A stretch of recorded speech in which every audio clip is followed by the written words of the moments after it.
گاہک نے دکان میں داخل ہو کر دکاندار سے پوچھا، کیلوں کا کیا بھاؤ لگایا ہے؟ دکاندار نے جواب دیا، کیلے 12 درہم اور سیب 10 درہم۔ اتنے میں ایک عورت بھی دکان میں داخل ہوئی اور کہا، مجھے 1 درجن کیلے چاہیے، کیا بھاؤ ہے؟ دکاندار نے کہا، کیلے 3 درہم اور سیب 2 درہم۔ عورت نے الحمدللہ پڑھا۔ دکان میں پہلے سے موجود گاہک نے کھا جانے والی غضبناک نظروں سے دکاندار کو دیکھا۔ اس سے پہلے کہ کچھ اول فول کہتا، دکاندار نے گاہک کو آنکھ مارتے ہوئے تھوڑا انتظار کرنے کو کہا۔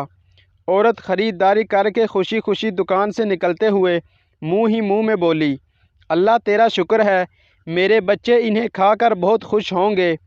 عورت کے جانے کے بعد دکاندار نے پہلے سے موجود گاہک کی طرف متوجہ ہوتے ہوئے کہا، اللہ گواہ ہے، میں نے تجھے کوئی دھوکہ دینے کی کوشش نہیں کی۔ یہ عورت 4 یتیم بچوں کی ماں ہے، کسی سے بھی کسی قسم کی مدد لینے کو تیار نہیں ہے۔ میں نے کئی بار کوشش کی ہے اور ہر بار ناکامی ہوئی ہے۔ اب مجھے یہی طریقہ سوجا ہے کہ جب بھی آئے تو اسے کم سے کم دام لگا کر چیز دے دوں۔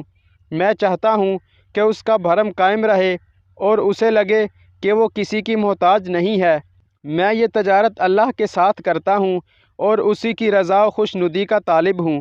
دکاندار کہنے لگا، یہ عورت ہفتے میں 1 بار آتی ہے، اللہ گواہ ہے، جس دن یہ آ جائے اس دن میری دکان کی بکری بڑھ جاتی ہے اور اللہ کے غیبی خزانے سے منافع 2 چند ہو جاتا ہے۔ گاہک کی آنکھوں میں آنسو آ گئے۔ اس نے بڑھ کر دکاندار کے سر کو بوسہ دیتے ہوئے کہا، بخدا لوگوں کی ضرورتوں کو پورا کرنے میں جو لذت ملتی ہے اسے وہی جان سکتا ہے جس نے آزمایا ہو۔ مزید اچھی ویڈیوز کے لیے چینل کو ضرور سبسکرائب کریں۔